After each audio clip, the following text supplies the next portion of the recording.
my God, it's so amazing to see like all my worlds collide. Different friends from all over the place, family and work colleagues. And yeah, it's just amazing. Thank you so much for being here. So first I'm just going to acknowledge the Gadigal people of the Eora Nation and just acknowledge that the land that we live, work and play and write on was never ceded. And welcome to any and all mob who are here tonight. Thank you for being here. So I'm going to give you a little bit of a backstory of the book. It's a little bit of feedback. Can you hear it? Yeah. Do you think it's this little mic here? Should be. Okay. All right. So I want to give you a bit of a backstory of the book. I'm going to then read you a chapter, and then I have a little surprise for you after that. So first of all, as well, I need to just say a few thank yous. So I firstly want to thank my family. So my mum and dad, thank you both so much for just raising such a safe and beautiful home and giving us such a beautiful start. And I realise how privileged we are to have such amazing parents. To my sister, my best friend in the whole world, you are just my favourite person on the planet, and I'm so grateful for you. And I'm so grateful for my little niece who's on the way. Oh, I got cute aggression.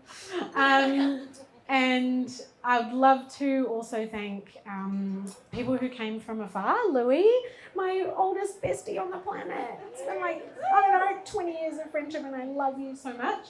And Peter, who came from Melbourne as well. Thank you so much for being here. And thank you to all of you. Thank you to the new man in my life, Bear, who has been so patient and supportive and kind. Thank you. And very open, because this book is a wild fucking ride. So thank you, all of you, for coming. I'm so appreciative that you're here to celebrate this with me. I'm going to tell you a bit about the book and how it came to be. So it's called souling, which is a verb. It's a made-up word, and I made up lots of words in the book because I have the audacity to do so. And basically, it means the act of experiencing your soul. And I started writing it in Bali in November 2022 off the back of a Tantra course. And I just got inspired, and it was a really like eat, pray, love kind of a moment.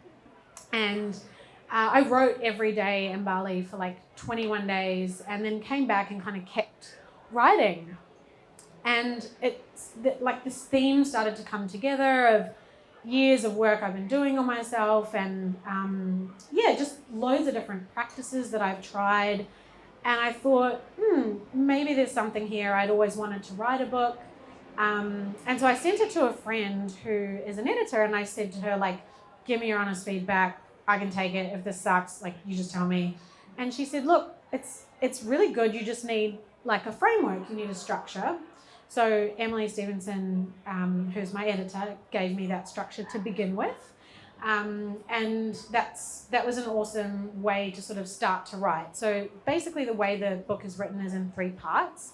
The first part is essentially the foundations of souling. And so what that is things like emotions, vulnerability, spirituality, things like feminine, masculine energy, the ego, shadow, and I underpin all of it with storytelling, but I also use, things I've experienced over the years, and also theory from the behavioral sciences academia that I'm doing as well. So there's lots of different elements that are part of it. The second part is the noun, the soul, and so it's really around things like death, birth, renewal, shadow, love, the things that I think make up the soul itself. And then the third part is souling itself. So it's really the verb, it's the doing bit, and it's all the gateways that I've experienced. And there's kind of nothing off limits in this space. So it's everything from surrendering right through to breath work. It's meditation, sound, movement, sex, kink, tantra. There's really nothing that I don't cover. And that's because I want to be able to share the experiences that I've had in a really raw and real way. So when you read it, it might create quite visceral feelings, or it's going to be quite polarizing. And I think people are either going to really love it or they're going to fucking hate it. And that's okay. And if you want to give it a passionate 1 star, that is fine, as long as you have a feeling about it. But if you want to give it a 5 star, please do. So that is a little bit about the book. I'm now going to read you one of my favorite chapters, which is, don't worry, no sex in this chapter. This chapter is, I loved it when I wrote it, and I've read it to a few people, but it's definitely one that's kind of stuck with me as an interesting kind of new way to consider awareness. Let me just find it. Okay, so you're going to have to stick with me because only about halfway you're going to get what I'm talking about, and it's like a long train of thought to get there. It's called Existential Awareness Blobs. Here's a mindfuck for you. If I'm an awareness, a single awareness, then does the planet and or universe have an awareness of itself? Or does the collective awareness of 8 billion humans equal the awareness of the planet or the universe or God?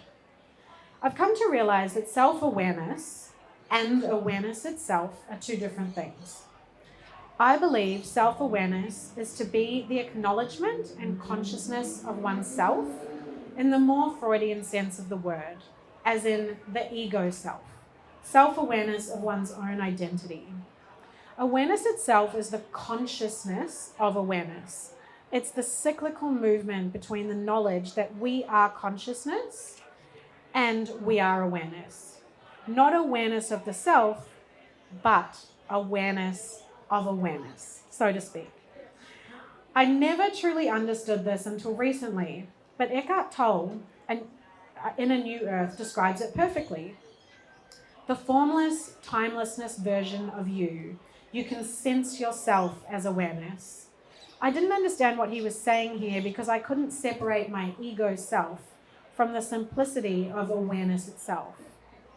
Our bodies and brains add so much complexity into the mix of what it means to be an awareness inside the encasement of a human body. Awareness is much more simple. It makes me wonder what sense of awareness animals, plants, and the planet have. It would be arrogant to think that humans are the only animals with a sense of awareness. When you use the word awareness as a noun to describe a human, it all becomes a lot lighter and funnier. Here are a few examples. Look at me, this little awareness looking out of my face. Look over there at that awareness swimming around. Look at that awareness eating. Oh, that awareness over there looks mad. That awareness loves to dance. Look at those little awarenesses moving and swaying together with the music. Wow, look at all the awarenesses channeling their awareness into their phones in an ironic unawareness.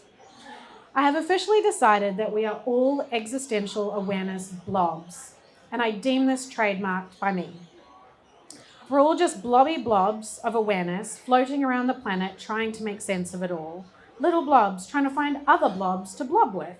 We choose a blob and we're like, yep, this is my blob. I want this blob.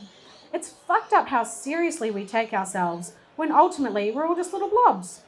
When I got my own little blob brain around this idea, I couldn't stop laughing. Every time I looked in the mirror, I just fucking laughed. Why have I spent all my life worrying about the parcel that encases my awareness when I'm ultimately just a blob? Who fucking cares? Our soul energy is different to our awareness. When we die, our awareness ends and our bodies degrade, but our energy seeps back into oneness. In this way, our souls enter back into the thing that connects us all. To lock this one up, let's all agree that none of our lives matter, because we're all just little existential awareness blobs. And I mean that in the best, most liberating way ever. We get to create meaning. We get to understand what it is to be this awareness and to live in this moment in time. To understand yourself as simply as an awareness is to understand that everything you've ever felt, worried, or anxious or fearful about is less of a burden. Anyone that's ever existed has been just a little blob of awareness floating around in a moment in time. What a relief. The connection of our awareness and our souls is what gives us substance and meaning. Our soul is what colours our awareness. Our energy warping, swimming, and floating around our awareness generates part of our experience. All I ask with this wild thought is that you experiment with it. What could it mean for you if you were ultimately just a little blobby awareness ball? Upon embracing this idea, I felt my shoulders drop by an inch and my breathlessness retreat. Everything just became a little calmer and a little more comical. I'm conscious of my awareness, and my awareness is consciousness. Go do that souling thing by considering yourself simply as an existential awareness blob. Go blob, you good thing. Thank you. This book is that all the illustrations were done by a friend and colleague of mine, Vicky Inglis, who's here. And she illustrated all of this for me by hand. And there's some really cool features in here that you'll find that she's drawn, like a little animated flower that as you flip opens and closes with your blooming experience. At the end of every chapter, you'll find a journal prompt, a mantra, a list of resources, and a QR code to a playlist. So it should be a really collective, fun experience as you kind of go through it. But like my friend Thea said, it's either going to be a really hard read or a really easy one. And either way, that's fine.